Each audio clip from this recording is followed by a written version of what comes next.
Hey, good afternoon, everybody. Uneducated Economist here. So a lot of people are really confused about why the inflation is coming down and yet the interest rates are staying elevated. People are very confused with the economy right now. When you consider how much news came out about there was going to be a hyperinflation scenario, the Federal Reserve is screwed up, nobody knows what's going on, and we're going to crash and burn, and here it comes, right?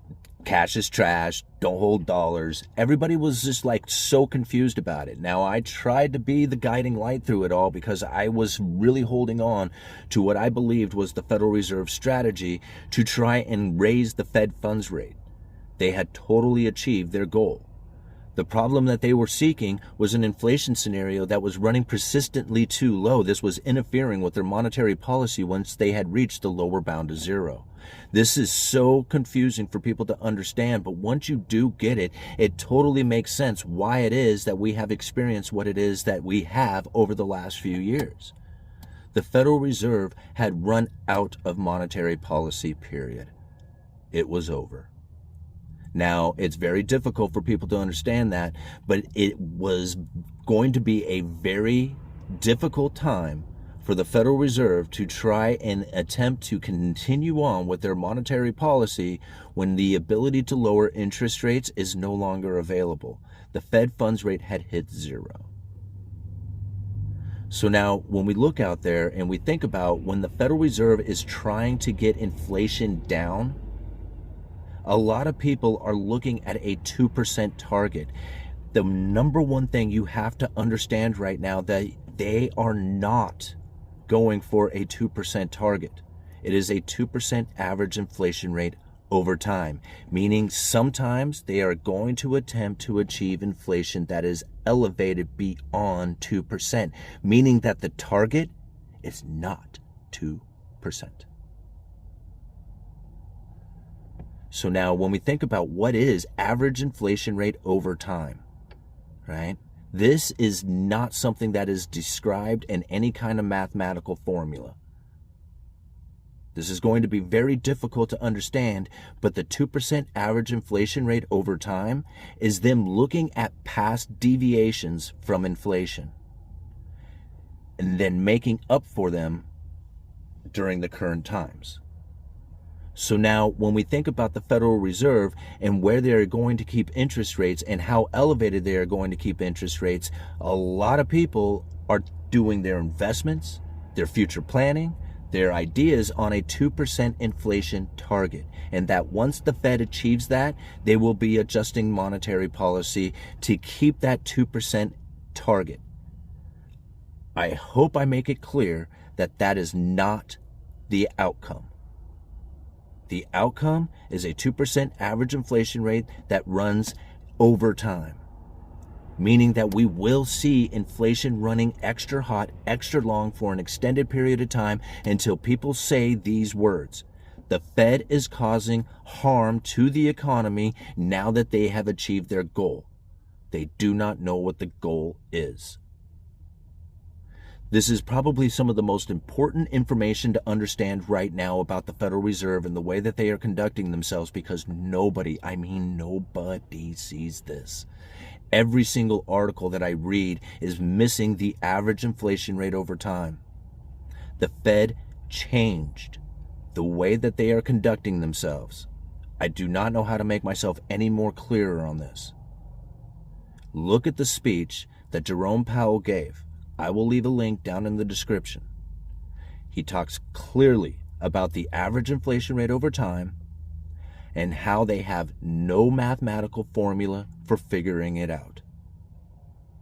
So now when we have to figure out what it is that average inflation rate is over time, we have to consider that we have to think back to the time when there was deviations, shortfalls from that 2% target, and it ran persistently too low for years. Quantitative easing, 1, 2, 3, 4, failed to achieve the Federal Reserve's 2% target. Right? This is a ploy.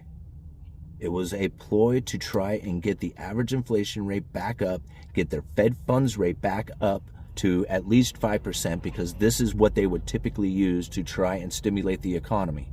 By lowering the Fed funds rate 5%, they could get people out there buying houses and cars and going on vacation and spending that money into the economy.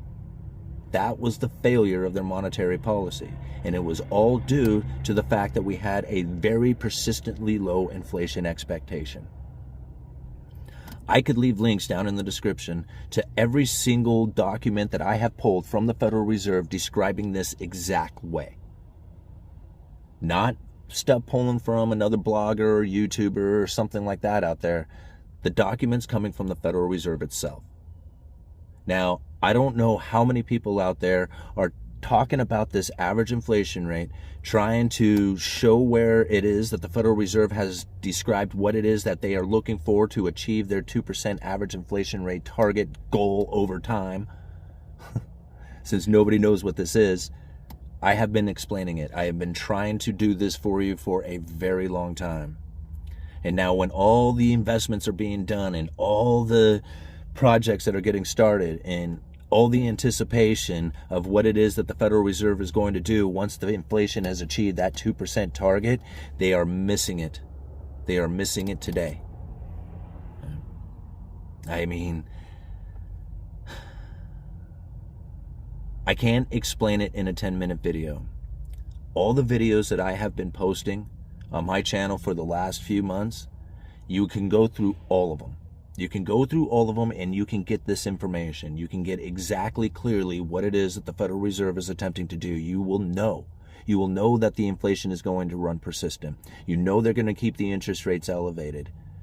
You're going to know a lot of this stuff. You're going to walk with confidence and you're going to understand it. You have to go through all those videos, or you can join the channel.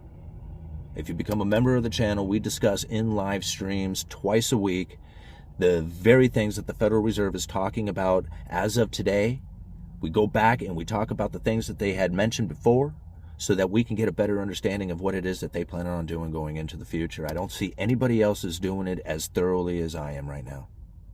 Now, I know everybody wants to brag up their information for what it is. I really have the most unique. This is a working class position. I am not somebody who is I have wealth. I don't have businesses. I don't do major investments. I am a working class dude just like everybody else, and I am processing this thing from a working class position. Very few people can do this, right? And I know that once you get your mind wrapped around it just a little bit, everybody could understand this information. You know, I look out there and I see so much fear-mongering taking place within the YouTube space when it comes to the economy, talking about how it is that you're going to get destroyed.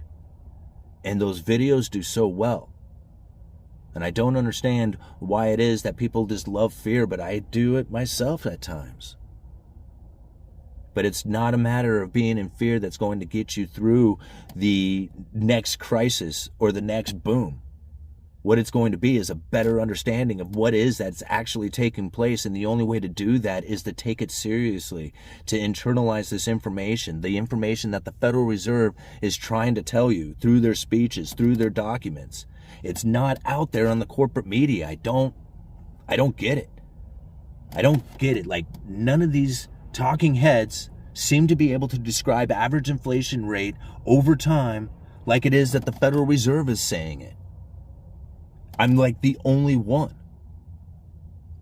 And again, you can go back through all the videos and you can watch them and you can get this information. Just look down in the description. You will find the links. Okay. Or you can join the channel. It's $1 a month. It's $1 to you, but it's everything to me. And I put so much work and time and effort into finding this stuff, to bring that strategy to you so that you can have a better understanding, so you can actually walk with confidence through the economy. And you hear people talking, or you hear the politicians talking, or whatever stuff, and you can shake your head and you can know more than they do, because apparently they don't know. They don't know this stuff. I don't get it. I mean, I get the information. I put it out here on YouTube. I do it every day, every single day, right? And I look around and people are just so blind. You know, the media is so blind to it. It's like, it's almost I know it is. It's purposely done. They do it on purpose to make sure that you don't understand this stuff. Right? You know, even the people that I look up to, and I think, man, how come how come you don't see it like this? How come you don't see it like I do? You know? I don't know. All right, guys. I'm going to do something for you. I've been doing these member-only live streams for a while. And a couple of them, I released one of them earlier today because I thought it was a really good one that people should watch. But another one is going to be the inflection, the Fed's inflection point. And so I'm going to keep most of these live streams, the members only, for members, you know, but there's a couple of them that I just think are just too important. And that's another one that I feel is it. So if you made it to the end of the video, there's a link down in the description to another video that talks about the Fed's inflection point when it comes to this average 2% average inflation rate over time. There is a ton of information in that video, and you know, I mean, I don't know anybody else who's doing it quite like that. All right, Uneducated Economist, you guys let me know.